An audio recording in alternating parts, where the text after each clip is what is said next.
That's C.A.M.P back with a video. By the title of the video, you already know what kind of video it is. Reaction video. By the title of the video, you already know what we're reacting to. So if you peep the last video, I did a 3 thing story video. I didn't like the way that video was set up, but I told y'all for me the K Flock and me Love shit popped up. And it looked like it's set up. It was on a different channel for me. Shout out to him. He verified. The other nigga not verified. I don't know if that means something. He probably got that content. We about to see. We about to see what's here for. In the back look for the first time today, y'all. I give it a 7 out of 10 though. 7 out of 10.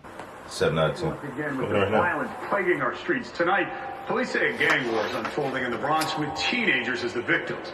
Just in the last 48 hours, a 13-year-old and 16-year-old were both shot and killed on Sunday, and then last night, another 16-year-old was shot but survived. It's scary too. At that point, like, fuck the ops. You gotta be watching the people near you, like, footage pressure on, and not a lot of people can hear the pressure. I want my whole hood to be on. King, so, for me, I wanna be the nigga that make the change for everybody. See the way this video way better, my nigga. The way he made this shit.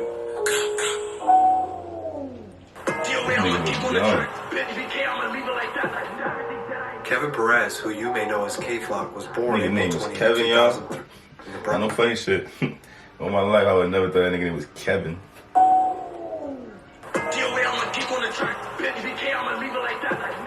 Kevin Perez, who you may know as K Flock, was born April 20th, 2003 in the Bronx, New York. Although the Bronx is the birthplace of hip-hop music, over 40% of the borough lives below the poverty line, making it a hub for crime and gang activity. Growing up a product of his environment, he hopped off the porch at a young age. He tried playing sports, but with their ties to school, which he had little to no interest in, he enjoyed the street culture more. He played that highlight like he was nice. That shit was trash. That was good K Flock and bull. Look at him. Activity. Look at him, y'all. Look. Growing up a product of his environment, I would have stole it right there. Give me that. I would have took that. He tried playing sports, give me that. But with I their would have took that too. He had little to no and I would have. He wouldn't even made it to the Baja. At 10 years old, he started tuning into the drill scene that was taking over Chicago. I remember that exact interview, y'all. And Chief Keef heavily if he was 10 tuning into that, I was like 11, I was like 12, probably turning 13. He was 10, facts. Being this young, he wasn't in the position to rap himself yet, but he hit the streets with the mentality of someone twice his age and a point to prove. While in the neighborhood, he would meet other kids like Quayshawn Cannon or B-Love. Yeah, they going crazy. K Flock's hood, where he spent a lot this of time. This nigga went deep into the endeavors. By the nickname Buddy, which was eventually turned into Buddy Love, and then B-Love as we know him now. B-Love is 3 years older than K Flock, but was too already indulging in the street mentality. He stated the streets were a funner environment, and he was already aggressive by nature.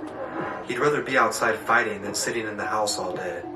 Being young and not fully understanding the lifestyle that came with the streets, niggas is fresh old school. To watch people close to see the white button ups. But by that time, they were already in too deep.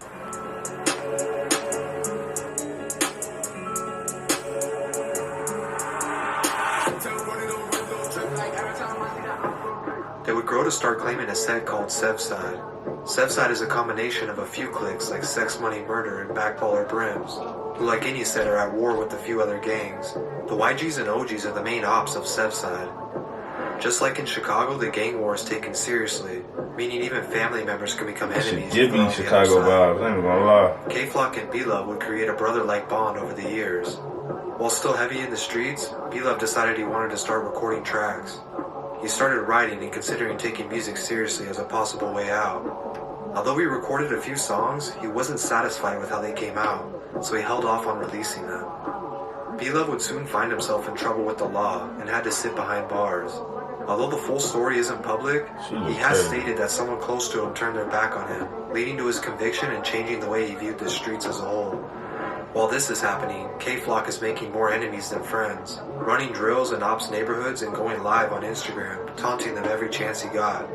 Yo, the music, they giving these niggas like menace. Like you would think these niggas is really killing like mob ties, drug dealer. You feel me? The way the video set up, the music, the intensity is like, that's crazy. That's crazy that you can even picture that. Like you can put that together off them. Niggas is like, funny enough, this reputation would actually put his name out there in the Bronx. A few hundred people started actively tuning into his live streams. By 2018, the atmosphere of music in New York started to shift. Shmoney. For a while, auto-tune melodic rappers such as Lil TJ and A-Boogie were setting the tone. That was until Brooklyn rappers started using UK drill-type beats and turning it into a new subgenre that would quickly become the new sound of New York. By mid-2019, new drill rappers were popping up all around the city. Just as quickly as it blew up, it became oversaturated. While Brooklyn had multiple rappers popping off, the Bronx only had a few that were struggling to get recognition. B-Love, who was back home again, linked up with K-Flock and their associate Dougie B, who had picked up rapping. Dougie B would convince K-Flock and B-Love to start recording their first official tracks, but he quickly found himself behind bars for stealing a rapper named PNVJ's chain. Nah, he ain't snatched PNV shit. Y'all remember that? The light-skinned nigga PNV got his chain snatched? I ain't even know who was. I remember niggas went live. I remember the CC show. If you from New York, you know about the CC show. Niggas went live, got their chain snatched on the CC show. I was watching that shit. I ain't never knew, for me. I'm not saying it was him though. That's his assumption. Like they talked about. I hope he wrong. About 6 months would go by, but eventually B-Love booked a studio session, and he got K to come along with him. It's time to give you free stuff, thanks to our friends at Honey. That's right, you could win a $5,000 computer just by adding Honey to your browser right now.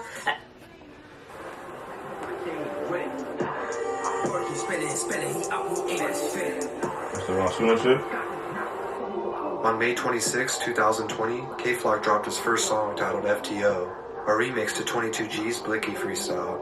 The song immediately amassed over 100,000 views, and 22G's even gave him count to 100,000. This gave him a good cosign for his first song. A month later, B-Love dropped his first song, No Hook, which also popped off in the Bronx. Both of them now had a small platform to grow off of.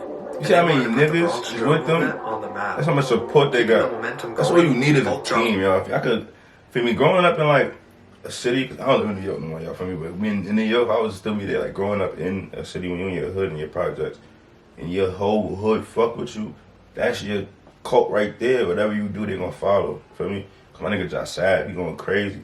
Everybody had 100,000 views on that, in this whole shit with E-Woo, you feel me? That's E-Woo hood, and for me, my shit is backing that, you feel me? So it's like, well, you need support. But for me, if you're not from a hood, you gotta just build a foundation. That's when network come into play. That's why I fuck with who fuck with me.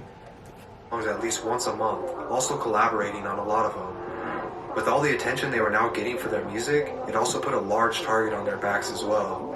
Every song they released became more specific, and they made a point that they were bringing the Bronx street politics in the music with them. Don't let the catchy music fool you. They were sending deadly messages in their lyrics. Dougie B would be released around August of 2020, and when he saw the momentum B-Love and K-Flock had going for all of them, he quickly rejoined the mix. But things really took off in March of 2021 when all three hopped on a track titled Brotherly Love. I read that too.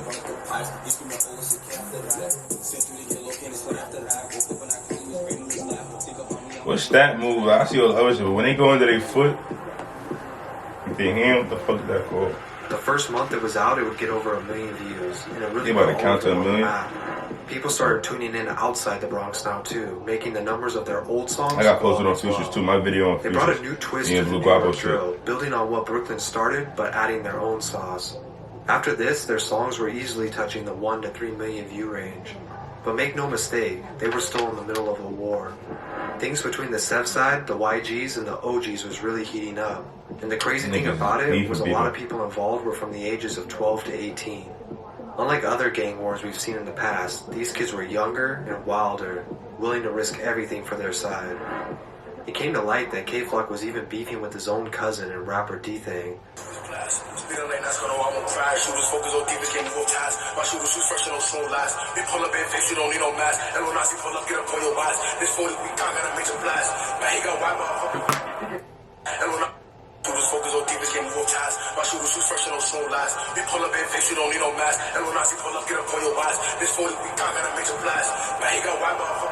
What the fuck did I just see? The music was fueling the fire, and soon after, more lives were lost. In July, a 21-year-old rapper named Ty Swish was shot in the head while outside his apartment complex. Just 2 days later, a 13-year-old named Jarian was chased down and shot outside a popular cafe in Belmont in broad daylight.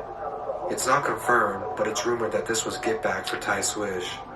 On July 11th, another 16-year-old rapper named Raji Got that getting boo-boo into cat. an Uber headed to a studio session.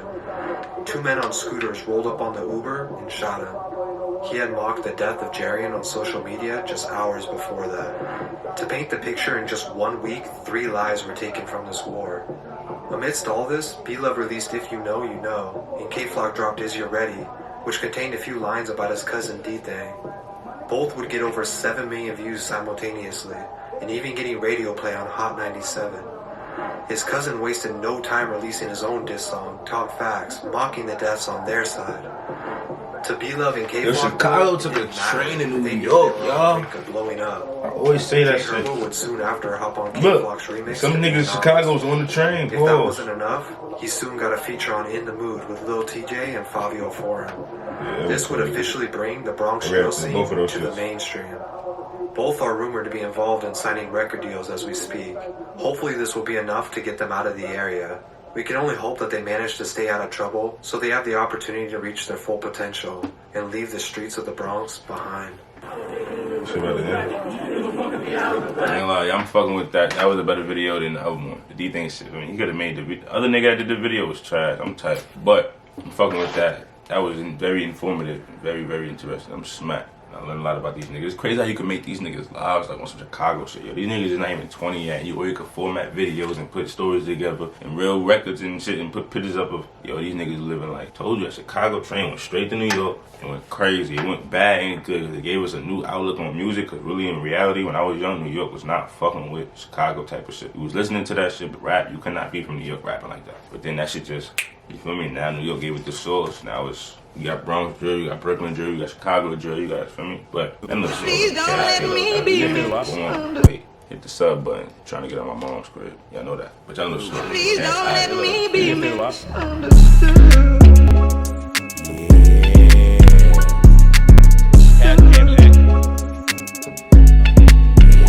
You don't understand, but yeah, I know that you gon' feel it. Yeah, I cheated on my bitch and I kept fucking, I'm the realest. I ain't going broke, I'm stacking bands up to the ceiling and I'm sipping on that.